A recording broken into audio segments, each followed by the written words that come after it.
అనుకూలమైన అంటే అనుకూలం కాని ప్రాంతాల్లో ఇళ్ల స్థలాలు తీసుకోవాలి. అంటే శ్మశానం ఉన్న, చెరువు కనబడుతూ ఉన్న, కొండవారు ప్రాంతాల్లో ఎక్కడైతే గురుపం దిగదో అటువంటి ప్రాంతాల్లో తీసుకోవడం మూలంగా అందరూ కూడా అక్కడికి వెళ్ళి ఇల్లు నిర్మించుకోవడానికి సిద్ధపడటం లేదనేది స్పష్టంగా అర్థమవుతాం. 2014-2019 మధ్యలో గౌరవ ముఖ్యమంత్రి శ్రీ చంద్రబాబు నాయుడు గారు ఆ టర్మ్లో ఇచ్చిన ఇళ్ల స్థలాల్ని కూడా అంటే పట్టాలు ఇష్యూ చేసుకున్నా కూడా వాటిని క్యాన్సిల్ చేసి మళ్ళీ కొత్తగా ఈ ప్రభుత్వం ఇచ్చినట్లు ఆ రోజు చంద్రబాబు నాయుడు గారి ప్రభుత్వంలో 3 సెంట్లు ఇస్తే వాటిని సగం చేసి మళ్ళీ పట్టాలు ఇవ్వడానికి ప్రయత్నం చేయడం మూలంగా అక్కడ వచ్చిన ఆందోళన కానివ్వండి, అక్కడ వచ్చిన వ్యతిరేకత మూలంగా కొన్ని లేఅవుట్లో నిర్మాణం జరుగుతుంది. 3 హౌసింగ్ డిపార్ట్మెంట్, అదేవిధంగా రెవెన్యూ డిపార్ట్మెంట్ కలిసి కొంచెం ప్రోయాక్టివ్గా ఉంటే ఈ హౌసింగ్ ప్రోగ్రామ్ కూడా ముందుకెళ్తుందని చెప్పేసి ఇంకా కొంచెం స్పీడ్గా అవుతుందని చెప్పేసి నేను భావిస్తున్నాను. దీనికి తోడు ఈ హౌసింగ్ యాక్టివిటీ ద్వారా పెద్ద ఎత్తున ఎన్ఆర్జీఎస్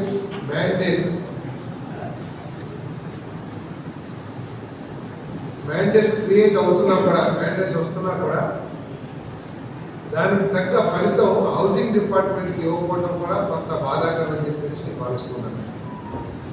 అంటే ప్రతి శాసనసభ్యుడు కానీ ప్రతి ప్రజాప్రతినిధి కూడా ఇప్పుడు ఇల్లున్న ప్రాంతాలకే ఆ డబ్బులు వాడడానికి ప్రయత్నం చేస్తున్నారు తప్పితే ఆ ఎన్ఆర్జీఎస్ నిధులు వస్తానికి కారణమైన హౌసింగ్ కాలనీస్ కొంత కూడా ఇంక్లూడింగ్ మీ నాతో సహా వాటిని ఎక్కువగా జనాభా ఉన్న ప్రాంతాలకి వినియోగించడం మూలంగా కొంత ముందుకెళ్ళకపోవడం కూడా కారణం చెప్పేసి మనం చేస్తాం. కాబట్టి వీటన్నింటినీ సరి చేసుకుని, అదే కాకుండా అనర్హులు కూడా ఇంట్రెస్ట్ లేకపోయినా కూడా గత ప్రభుత్వం రిజిస్ట్రేషన్ చేస్తాం, అనర్హులకి రిజిస్ట్రేషన్ చేస్తాం, ఇవన్నీ కూడా జరిగినాయి. తప్పకుండా నేను ఆర్డీఓ గారికి సూచించింది ఏమిటంటే ప్రతి గ్రామంలో కూడా అనర్హతని ఎస్టాబ్లిష్ చేస్తే ఇంటి పన్ను రూపంలో కానివ్వండి, లేదా కరెంట్ బిల్ రూపంలో కానివ్వండి, లేదా డాక్యుమెంట్ రూపంలో కానివ్వండి, అతనికి వేరే చోట ఇల్లు ఉన్నట్లు కనుక శాంక్షన్ అయ్యే రోజుకి వేరే చోట ఇల్లు ఉన్నట్లు కనుక ప్రూవ్ అయితే వాటిని క్యాన్సిల్ చేయమని చెప్పేసి కూడా ఈ సందర్భంగా నేను రిక్వెస్ట్ చేస్తా ఉన్నాను.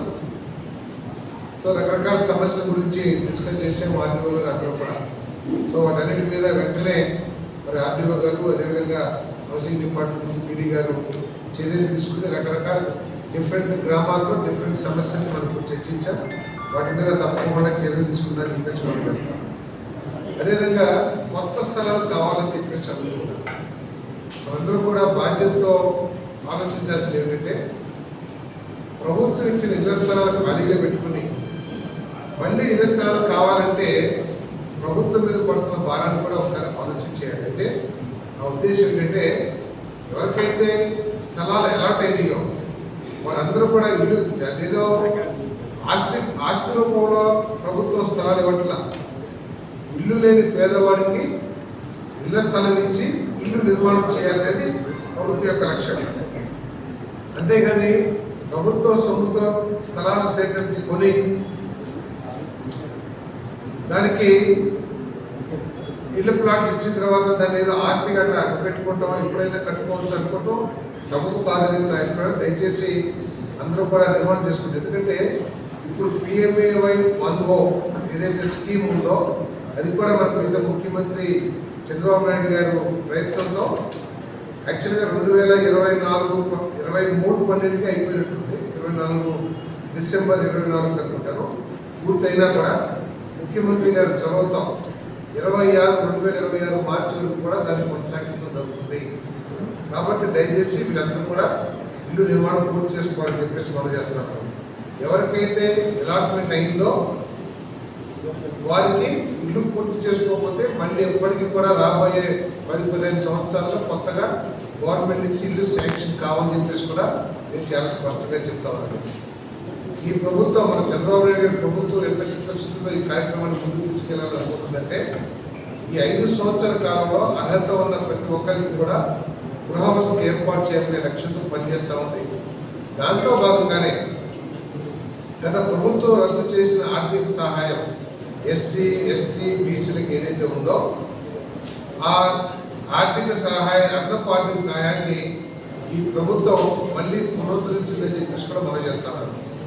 2014-2019 మధ్యలో ఆ రోజు చంద్రబాబు నాయుడు గారి ప్రభుత్వంలో యూనిట్ కాస్ట్ అంటే ఒక ఇంటికి 2.5 లక్షల రూపాయలు ఇచ్చి ఆ 2.5 లక్షల రూపాయలు పూర్తిగా రాష్ట్ర ప్రభుత్వ నిధులతో నిర్మాణం చేసి మళ్ళీ ఎస్సీ, ఎస్టీ, బీసీలకి అదనంగా, బీసీలకి లేదప్పుడు ఎస్సీ, ఎస్టీ అదనంగా 50,000 రూపాయలు, 75,000, లక్ష రూపాయలు అంటే పీజీటీవీస్ అని చెప్పేసి స్పెషల్ ట్రైబ్స్ ఏదైతే ఉంటారో వలరబుల్ ట్రైబ్స్ ఎవరైతే ఉంటారో వాళ్ళకి అట్లా అదనంగా ఆర్థిక సాయం చేసి గృహ నిర్మాణాన్ని ప్రోత్సహించింది. కానీ తర్వాత వచ్చిన ప్రభుత్వం 2.5 లక్షల రాష్ట్ర ప్రభుత్వ నిధులతో నిర్మించిన పథకాన్ని రద్దు చేసి 1.5 లక్షల కేంద్ర ప్రభుత్వ నిధులు తీసుకుని కేవలం ఎన్ఆర్జీఎస్ ద్వారా వచ్చే డబ్బుల్ని తన వాటాగా చూపించి ఆ యూనిట్ కాస్ట్ని 1,80,000 చేసిందని చెప్పేసి మనం చేస్తాం.